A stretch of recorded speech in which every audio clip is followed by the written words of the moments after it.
नमस्कार बंधुगण, आपण मानंकु आम यूट्यूब चैनल रे स्वागत। बंधु माने जदि आपण निज जीवन रे किछि नुआ कथा शिखिबा पई चाहुथांती तेबे एबे ही आम चैनल को सब्सक्राइब करि नियंतु ओ पाखरे थिबा बेल आइकन को मध्य क्लिक करि नियंतु।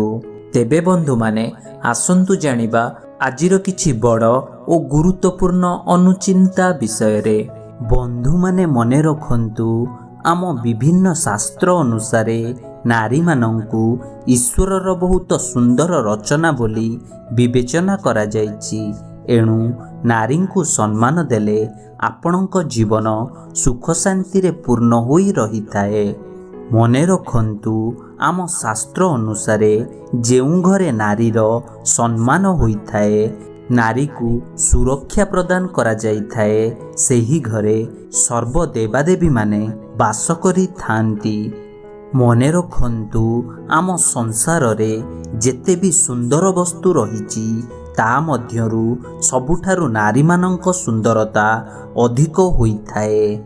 बंधु माने मने रखंतु जेते बेले जणे नारी शिक्षित होई थाए, सेही नारी दुईटी कुलर अनेक पीढ़ी को शिक्षित कराई थाए एवं जेउ घरर अगणारे स्त्री लोकंक बास होई न थाए सेही घर नरक सहित समान होई थाए। मने रखंतु जेउ घरे नारी को शक्ति रूपरे पूजा करा जाई थाए, से घरे सर्वदा सुख समृद्धि वृद्धि पाई थाए। मने रखंतु स्त्री लोकंकु कौनसी जिनिस बुझाइबा एते सहज होई न थाए, सेमाने पुरुषंक तुलना रे अधिक जिनिस बुझी नहीं थांती। एहा मध्य मने रखंतु प्रत्येक सफल लोकंक सफलता पछरे कौनसी एक नारीर प्रेरणा रही थाए एवं आम सारा संसार ईश्वरंक ऋणी होई थाए एवं तांको परे नारी मानंकर समस्ते ऋणी होई थांती। एणु केबे भी नारी मानंकु असम्मान करंतु नाही। मने रखंतु महिला माने विभागर परे खुशी रे रही थांती एवं पुरुष माने सर्वदा बाहागर पूर्वरु ही खुशी रे रही थांती। मने रखंतु एही सृष्टि संचालन रे महिला मानंकर भूमिका सबुठारु अधिक रही थाए एवं पुरुषंक अपेक्षा महिलांकर धैर्य शक्ति अधिक रही थाए। बंधु माने मने रखंतु गोटे महिला सर्वदा निज बयस विषय रे मिछ कथा कही थांती एवं पुरुष माने सर्वदा निज रोजगार विषय रे मिछ कथा कही थांती। मने रखंतु आम एही संसार रे एक विचित्र कथा एहा कि जणे नारी ही आउ जणे नारीर परम शत्रु होई थाए।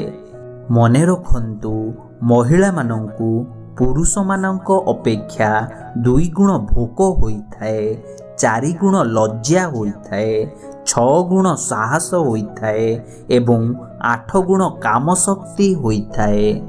बंधु माने आम शास्त्र रे उल्लेख रही कि बदनाम घरर कन्या हेले मध्य जदि सेही कन्या उत्तम गुणी संपन्न होई थाए एवं उचित शिक्षा देउथाए तेबे ताहाकु ग्रहण करिबा उचित।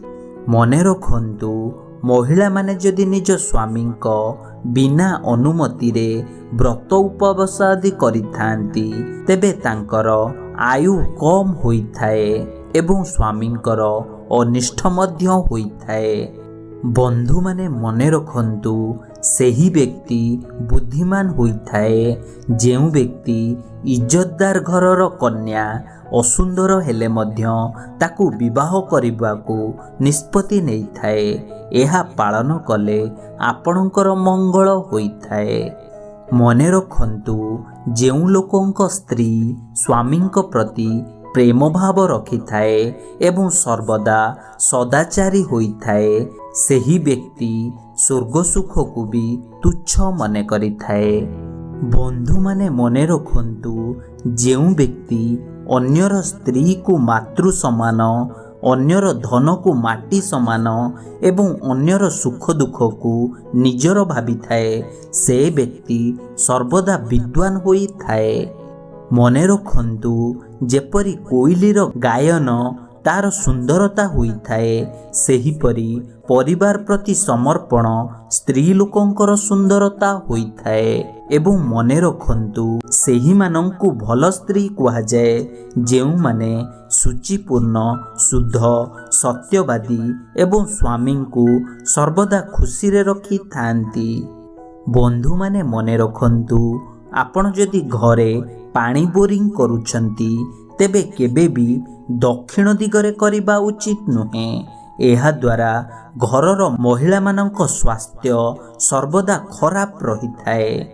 ଏବଂ ମନେ ରଖନ୍ତୁ, କେବେ ବି ଦକ୍ଷିଣ ଦିଗକୁ ମୁହଁ କରି ମହିଳାମାନେ ରୋଷେଇ କରିବା ଉଚିତ ହୋଇନଥାଏ।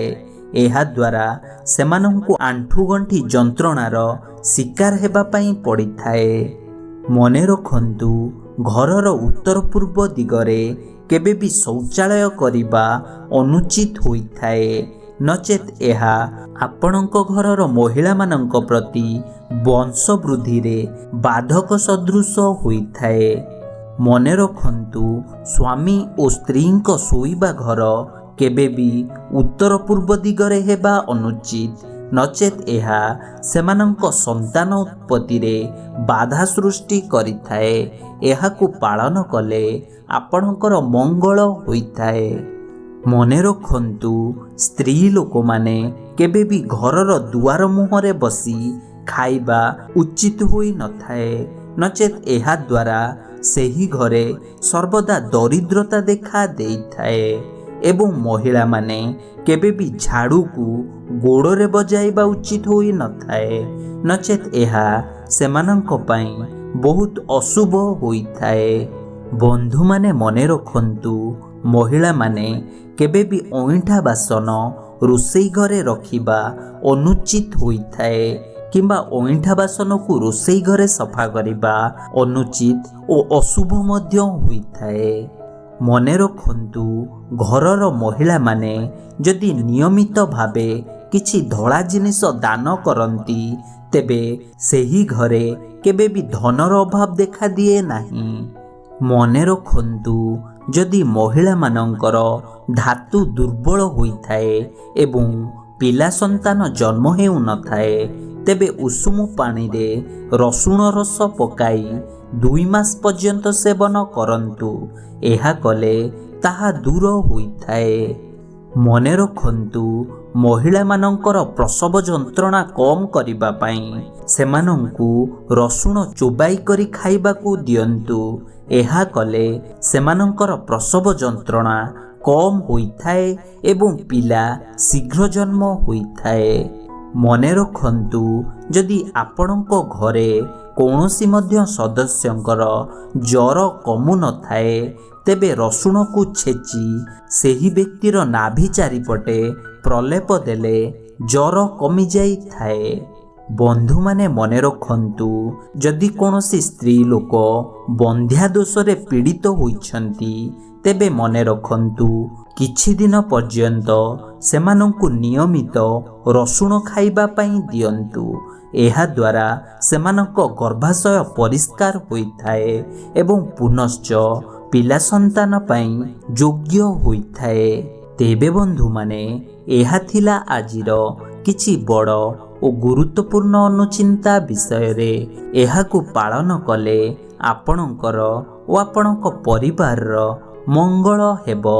ବନ୍ଧୁମାନେ, ଯଦି ଭିଡ଼ିଓଟି ପସନ୍ଦ ଆସିଥାଏ, ତେବେ ଭିଡ଼ିଓଟିକୁ ଗୋଟେ ଲାଇକ୍ଟେ କରନ୍ତୁ ଓ ଆପଣଙ୍କ ବନ୍ଧୁମାନଙ୍କ ସହିତ ନିଶ୍ଚୟ ସେୟାର କରନ୍ତୁ।